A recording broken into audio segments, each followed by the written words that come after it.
Friday night, a great time to geek out to some weather. And welcome back to Weather for Weather Geeks, everyone. The Friday evening edition, a week until Christmas, and things are becoming a little more in focus now, I think, for the Christmas time forecast, which we'll talk about in this video in some detail later on. First things first, we had some pretty impressive snow showers that rolled through a little after sunset this evening. This time-lapse video from the traffic circle in Columbiana will take us from 3 p.m. to about 7:15 this evening.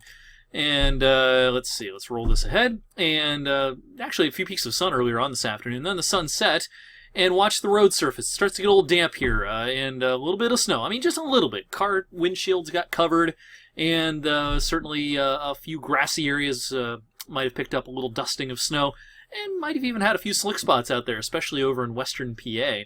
But for the most part, this was just innocent flurries. And a live scan at 7:30 of Storm Tracker 21 shows things are pretty quiet. A couple of snow showers rolling through parts of Portage County, Geauga County right now, and there's not a whole lot going on west of Cleveland at the moment.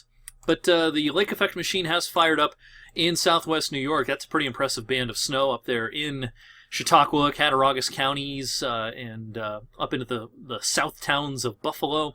This is going to be the bullseye area, as is typical in this type of a lake effect event. Southwest New York will end up seeing the highest amounts of snow before all is said and done. So here's the high-resolution rapid refresh model taking us through the night. And, as you can see here, there'll be some bands up in the snow belts. Not a lot elsewhere. Some flurries here and there for our viewing area. Maybe you get one of those snow showers again in the middle of the night that might dust your car top or that sort of thing. But really not expecting much out of these.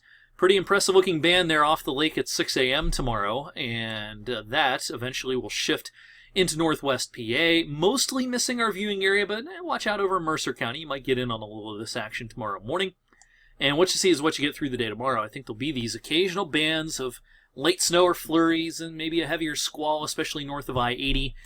And overall, this is mostly of course, snow belt kind of an event. All right, temperatures tomorrow morning start out in the 20s, and we're not going to rise much tomorrow. 30, 31, that should be about it tomorrow with those occasional flurries, maybe some breaks of sun as we get into the afternoon on our Saturday.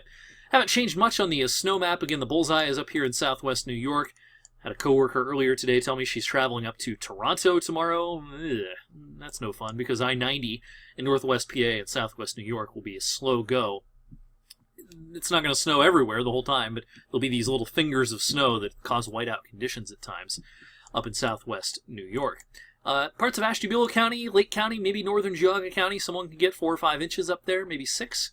Erie County, PA, could see 6 or more. Down in our viewing area, this is a pretty typical west flow kind of a lake effect setup where most of our viewing area misses on the action. But, up towards Mespo, someone up there could get 2, maybe 3 inches. Mecca, Greenville. Once you're down towards Cortland and Warren and Niles and Girard and Hermitage and Sharon, local coatings, that's about it. And for the rest of our viewing area, again, pretty much a non-event as far as any accumulations. All right, the rest of the weekend then. Again, tomorrow, a few flurries, snow showers here and there. The sky clears tomorrow night. The lake effect winds down gradually. And then by Sunday, we're looking pretty good as high pressure, shifts off to the south and east. We're going to start getting into a southwest flow. It's going to warm up into the lower 40s on Sunday. Our next system cruises our way Monday. It'll be a mild day Monday, pushing 50, and probably some showers around on occasion as well. All right, Christmas. We'll get to that in a second. This is actually the current temperatures at 7:30 in the 20s already. We'll end up in the lower 20s by the end of the night. Wind chills. Going to be a story tomorrow. The wind's going to gust to 25 miles per hour or so. So even in the middle of the afternoon tomorrow, wind chills around 20. The malls are going to be packed tomorrow. A lot of people out and about, and as you're getting out of the car and heading into the mall, the wind will take your breath away a little bit at times tomorrow. It's going to be easily the coldest day of the winter so far as how it feels. But as we've been talking about, it's not going to last too long. So let's talk about next week, including Christmas. Here's our front Monday with showers. Now, as we go into the day on Tuesday and really the midweek period, there's still some model shenanigans going on here as far as the salient details. This is the GFS showing maybe a residual shower or 2 on Tuesday. European model, not as much. In fact, the European brings the sun out on Tuesday. So already that's a little war going on, making for a challenging forecast. Here's Wednesday the 23rd. GFS shows showers pushing up. European actually shows a similar idea, so confidence a little higher that it does rain on Wednesday as compared to Tuesday.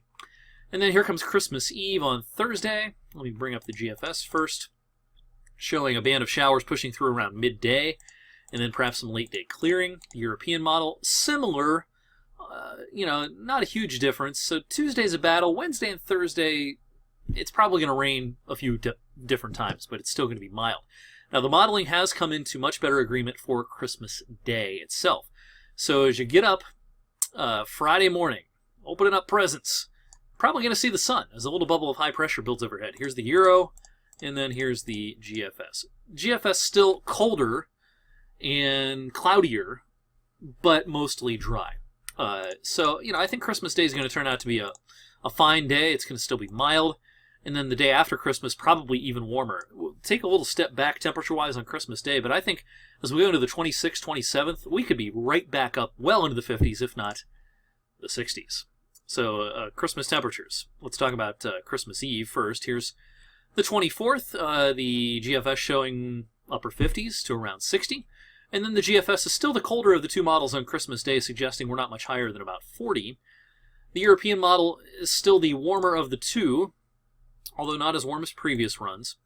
So the European model on Christmas Eve day has upper 50s, kind of like the GFS, close to 60. And then during Christmas Day, the 25th, does have us getting into the upper 40s. The ensembles of both these models are warmer than the operational runs, which I'm showing you here. So I still think 50 is a pretty good forecast for Christmas Day, perhaps even lower 50s if we get on the high side. So not as warm as Christmas Eve, but Christmas Day is still going to be warmer than average, which is in the mid-30s. So that's what we have going on for the Christmas forecast. We'll, of course, be fine-tuning this forecast. Nice that there'll be no travel worries in terms of any frozen precipitation before the holiday. If you're flying anywhere, driving anywhere, have people coming in, it's going to rain some Wednesday and Thursday, but no snow worries whatsoever. Thanks for watching the Friday Night Weather for Weather Geeks. Look forward to seeing you tonight on 21 News at 11. Check out WFMJ Weekend Today tomorrow morning with Jess bringing you your forecast, and I'll actually be on Sunday morning bright and early on the Weekend Morning Show with a fresh update as you kick off your Sunday. Make it a great weekend, and I will see you back here for more Weather Geeks on Monday.